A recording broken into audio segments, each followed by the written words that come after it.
Howdy Internet, it's your old friend Dominic here with the All-American Casino Guide. And tonight I'm going to continue with another late night poker video. This is a series where I go ahead and take a look at some live play, or at least it was live at the time, of online poker played by our All-American Casino Guide crew. And I give some feedback. Today I'm going to do something special. I'm even going to pick my pre-flop favorites. So without further ado, let's look at the hands.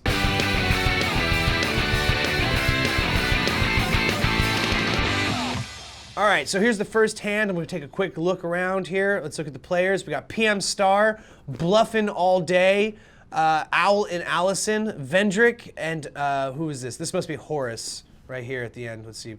Yep, Holden Horace. Okay, so I'm supposed to pick my pre-flop favorite hand. Let's see. I'm definitely feeling the Ace-10 coming off Vendrick's hand, but you know, it's almost like horse racing. How, you know, you can't just pick a good horse or a good jockey. You need a good jockey with a good horse. You need a good player with a good hand. And I'm not saying Vendrick is a bad player. I'm just saying he's a little too conservative in my experience. He needs to be a little bit more aggressive. So with that in mind, I'm going to say Ace-10 Vendrick is going to be the hand to beat this particular hand. But I'm going to put an asterisk next to my prediction and say, look out for Horace's 8-King for some reason. 8-King is just kind of resonating with me.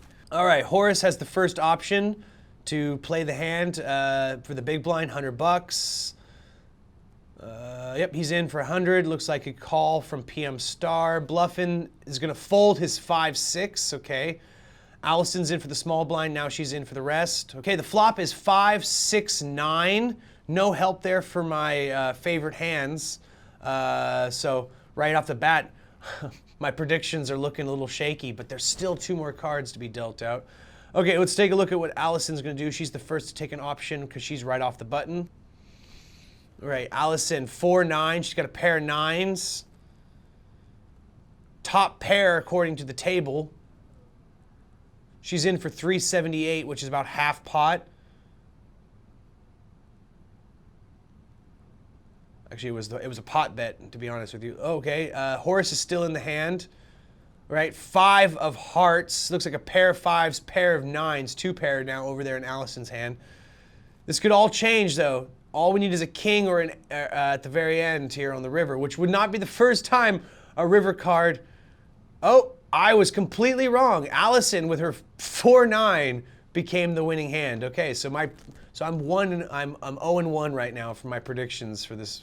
We'll see how I do with the rest of my predictions. All right, so here's the second hand. Obviously, I want to pick Ace-King as the big hand here, but I obviously can't rule out Jack-9 on suit with hearts or even Jack-10. Those are decent hands. Horace's hand, 2-3 off suit, is horrible, and he should fold that immediately because he's not even in the blind position. So he should just take this as a gift from God and get out of his hand. Especially considering he's like short stacked right now at 4,000 in chips. Vendrick is in for 100. Horace is going to fold, almost guaranteed. Yep, he folds. Okay, Bluffin's in for 100. Allison, is she going to raise pre-flop with her? She is with her she's going to pre-flop raise to 200. Everyone's calling it. 5-7 Jack. Looks like a third heart for Vendrick. That's pretty good. Also, he paired up his Jack, and Bluffin paired up his Jack. No help there for the top pair. The top pre-flop. Allison's King Ace, AK offsuit. So he checks to Allison. Allison needs to make an aggressive bet in order to scare out some of these players who actually made a hand on the flop. So she bets pot. They call. At least Vendrick does. Re-raise from Bluffin, which easily could be misconstrued as a bluff, but Allison's going to decide. She re-raises to 2,400, which is, I completely agree with her action here, which unfortunately she's getting players who are just calling. 2 of diamonds. This is getting more and more concerning for Allison. Okay, so Bluffin's in for 3,700. Allison calls. Vendrick needs to go all in if he wants to. He's in. Okay. Oh, wow, a 10 of clubs on the river. Bluffin's all in. Allison's going to call. Bluffin wins the whole pot, 31 grand and change. Wow. Okay, so this is a great prime example of the fact that having a great pre-flop hand, okay, having bullets, having pocket pair, having ace king on suit, you know, mathematically you say these are the great hands, right? These are the hands you want to have. But in my opinion, you want to have some decent cards like, I don't know, 9s, 10s, jacks. Those are what in the range of decent, you know. You don't need to always have queens, kings, and aces. But what's important is you pair them up with something on the flop. So in my opinion, I try to limp into the flop as much as possible. I hate a table that has real aggressive pre-flop action where players are like throwing crazy pre-flop bets in, even going all in pre-flop. I just think that's insane. It's 2 cards. There are 5 other cards that are going to be dealt, and literally, even a pair of aces can just get snapped in half by you know, a 2-3 coming on the flop. If I have 2-3 in my hand, you know, in that previous hand, Horace had 2-3, right, and he folded it, which I totally agree with. But if 2-2-2 or 2-3-3 came on the flop, we all thought that Horace was an idiot. Why didn't you just throw? Why didn't you chase that? It was only $100. So this is really an interesting hand, okay? PM Star has arguably I don't know, I wouldn't say the worst hand. Oh, actually, I wouldn't say the worst hand at all. Ace-2 is potentially the worst hand, but at least you have the wheel with Ace-2. Pair of 4s, Horace is holding pocket 4s. Bluffin all day has pocket queens. Now, I have to say that pocket queens is a great hand. I'm very confidently gonna say that these pocket queens are gonna ride all the way to the showdown and win. All right, so they have to decide now if they're in for the big blind. They're in for 400. They raise the big blind, they quadruple it. Allison's gonna call with her ace-2. Pair of 4s, everyone's calling. Okay, this is great. 9-9 jack. So Bluffin's now got 2 pair. Allison's got still really nothing. $100 all around. Okay, PM Star folds. Bluffin raises to 500.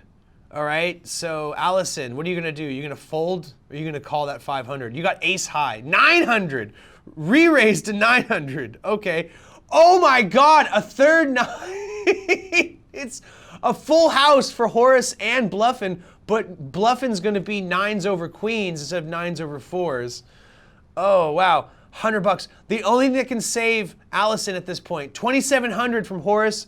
Oh, he's all in. Bluffin's calls. Allison, if she calls, she's crazy because the only thing that's gonna save her is an ace. She folds, okay. 8 of hearts. Oh, wow, okay. See, I told you the queens were better than the 4s. I told you. See, that's my expert poker skills. You needed me to tell you that queens are better than 4s. But no, I said that that could have easily went one way or another. Oh, wow. So again, Allison gets ace-2, this time on suit with clubs, sorry, spades. And then PM Star's got 8K on suit with diamonds. Wow, this is really tough to say who's my favorite. I'm gonna say PM Star, ace-king on suit with diamonds. Definitely gonna be that. That's the winning hand. Horace, is he in for $100 or is he gonna he's got Jack 4 on suit with clubs. PM Star's in for 100. Everyone's in for 100. 8-3 queen. Bluffin's got a pair of queens. He's in for $600. Allison folds. Vendrick's in for 600, even though he paired up nothing. Horace folds. All right. 10 looks like PM Star just needs a jack to get that straight. 2,300 from Bluffin. Oh no, my dark horse folded. Another 8. Looks like 2 pair for both players, but it's queens over 8s instead of 10s over 8s. So that is just a sign of how aggressive play can actually be really effective if you're playing against the right kind of players. This is a table full of some rather conservative players. So Bluffin, being the aggressor, he's having a field day, just throwing out these aggressive bets, and it's working for him. It's working for him. Now, I was wrong about the king ace being the high hand, but kind of goes, my predictions go out the window when players have to fold because of aggressive betting structures. Anyway, so my pre-flop prediction, I'm going to take the 5-10 on suit with diamonds. I'm going to take, that's my pre-flop prediction. That's the hand that I feel is going to win this one. I know people are like probably wondering, why not the ace-8 or the queen-4? No, 5-10 on suit with diamonds is going to win the hand. All right, Horace has to take an action here. $100, $100 call from PM Star. Bluffin's in for 100. Everyone's in for 100. Okay, the flop is 7-2-7. There was a diamond. Okay. Check coming from my favorite pick, Allison. Everyone's checking. Everyone's checking. A third 7. Okay, this is interesting. Allison, what are you gonna do with you got three of a kind. Everyone's got 3 of a kind, but you have to be concerned when there's a 3 of a kind on the board, because that means easily somebody could have a full house at this point. Well, not easily. They need pocket pair, but unless they have a 2 in their hand. So Horace bets 9 grand, which I think is gonna get everyone out of the hand. Yeah, everyone folds, even though he had probably the worst hand, 3-4. That is great. That is fantastic. That is clearly a sign where if you see everyone just limping from the post-flop betting round, if after the flop everyone checked around the table, that was a clear indication that nobody liked their hand, and everyone was really concerned about that pair of 7s. Nobody was liking that. And when that third 7 came out at the turn, Horace just capitalized on it, even though they did.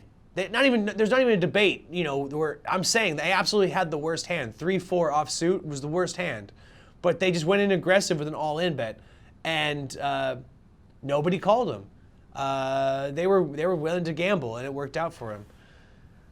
Good for them. So guys, that's all the hands for today. I really hope you enjoyed this particular video and found something that you could apply to your own game. If you have any questions, comments, or concerns, leave them down below in the comments section. But not before clickety-clacking that like button, because it's been proven scientifically that liking my videos makes you more attractive to the opposite sex. But also, pound that big red subscribe button, because joining our posse makes you more popular at parties.